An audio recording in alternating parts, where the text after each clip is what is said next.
Pamela Anderson became the most famous woman in the world the moment her privacy was destroyed. I've never seen it. You've never seen it? No. It's fantastic. Stop. Did you make a mint off of that? I made not $1. I thought you guys made a deal. Property. And the world called it fame. In 1992, a 25-year-old woman ran down a beach in slow motion, and the world stopped breathing. The red swimsuit, the blonde hair catching sunlight, the smile that seemed to promise something the cameras couldn't quite name. Pamela Anderson became an image before she ever became a person. She wasn't just cast in Baywatch, she was cast as a fantasy. Hollywood didn't ask who she was, they asked what she could become for them. And what she became was everywhere. Magazine covers, billboards, posters in teenage bedrooms and auto repair shops. She was the most downloaded woman on the early internet, the most desired, the most watched. But here's what no one asked. Did she want to be? Behind the red swimsuit was a small-town girl from Canada who stumbled into modeling after being spotted at a football game. She was shy, sincere. She loved animals more than parties. She wanted to be an actress, not an icon. But Hollywood doesn't care about the person inside the fantasy. It only cares that the fantasy keeps selling. And Pamela sold. She sold so well that people forgot there was a real woman underneath. They stopped seeing her intelligence, her humor, her vulnerability. They only saw what they wanted to see. A body, a brand, a punchline waiting to happen. The world watched Pamela Anderson, but nobody knew her. In 1995, Pamela married a rock star in a whirlwind ceremony on a beach. The marriage was chaotic, passionate, destructive, but it was hers. Their private moments, their intimacy, their mistakes, they belonged to them, until they didn't. Someone who worked in their home, someone they trusted, stole something from their house. Not jewelry, not money, something far more valuable, a tape. A private recording of their most intimate moments, never meant for anyone else's eyes. And then that tape was sold, not leaked, sold, distributed, turned into a product. Within weeks, it was everywhere. Video stores, mail-order catalogs, the internet, which was still young and hungry. Millions of people watched what was stolen from her, watched without permission, without consent, without ever asking if she was okay. Pamela Anderson tried to stop it. She fought in court. She called lawyers. She begged for control over her own image, her own body, her own life. But the legal system moved slowly, and the tape moved fast. By the time the courts could act, the damage was already done. The violation wasn't just the theft, it was what came after. The world looked at what was stolen from her and blamed her for it. They called her reckless, attention-seeking. They said she must have wanted this. How could someone so beautiful, so famous, not want to be seen? But she didn't want this. She never wanted this. What was stolen from Pamela Anderson wasn't just a tape. It was the right to decide what parts of herself she shared with the world. It was her dignity, her safety, her ability to walk into a room without wondering if everyone there had seen her most private moments. And the question that haunted her, the question no one could answer, why was she the one being punished?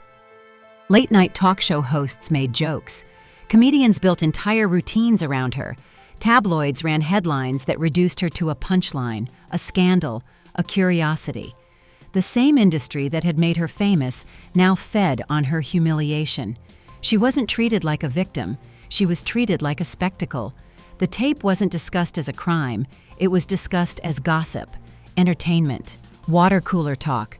People who would never watch it still had opinions about it, and those opinions were rarely kind. She knew what she was doing. She made herself famous. This is just who she is. But none of them knew her.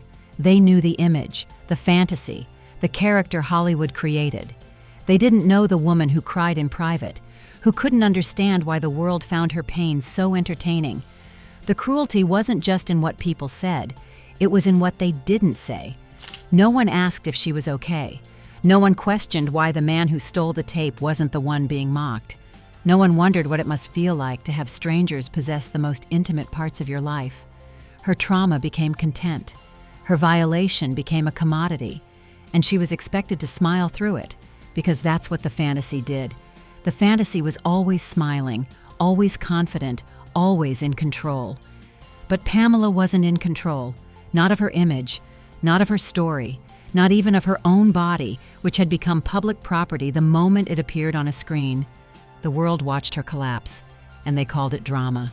There's a specific kind of death that happens when people stop seeing you as human, when your pain becomes entertainment, when survival is mistaken for consent. Pamela Anderson survived. She kept working, kept appearing on red carpets, kept smiling for cameras. And the world looked at that smile and thought, she must be fine. But survival was never the same as healing. She lost control over who she was. Every role she played, every interview she gave, every relationship she entered, it was all filtered through what had been stolen from her. Casting directors saw the tape, not her talent. Journalists asked about the scandal, not her work. Men approached her like she owed them something, like her privacy had already been given away. She tried to reclaim her image. She posed for magazines on her own terms. She wrote a book. She spoke openly about her life, hoping that if she controlled the narrative, people would finally see her instead of the fantasy. But the fantasy was louder. The fantasy had been built over years. It had been sold to millions. And fantasies don't die just because the woman inside them is breaking. People praised her strength. They called her resilient, a survivor. And maybe she was. But what choice did she have? The alternative was disappearing completely. So she stayed visible, even though visibility had become a prison. She survived, they said, and they meant it as a compliment. But survival isn't triumph. Survival is waking up every day in a world that violated you and deciding, despite everything, to keep going. It's exhausting, it's lonely, and it's not the same as healing. Pamela Anderson survived, but she shouldn't have had to. Years passed, decades. The world moved on to new scandals, new spectacles, new women to consume. And slowly, quietly, Pamela stepped back. She left Los Angeles. She moved to a quiet island in Canada, the place she came from before the world decided who she was supposed to be. She spent time with her sons. She focused on animal rights activism, the cause she'd always cared about more than fame. She stopped performing for cameras that had never cared about her humanity. She reclaimed her voice, not loudly, not through grand public statements or viral moments, but through small, deliberate choices. She told her own story in her own words. She stopped apologizing for the things that were done to her. She stopped trying to fit into the fantasy the world had built. And maybe that's the quietest, most radical act of all, choosing peace over validation, choosing yourself over the version of you that sells. Pamela Anderson doesn't owe anyone her trauma. She doesn't owe anyone her story. She doesn't owe anyone proof that she's healed or strong or okay. She simply is.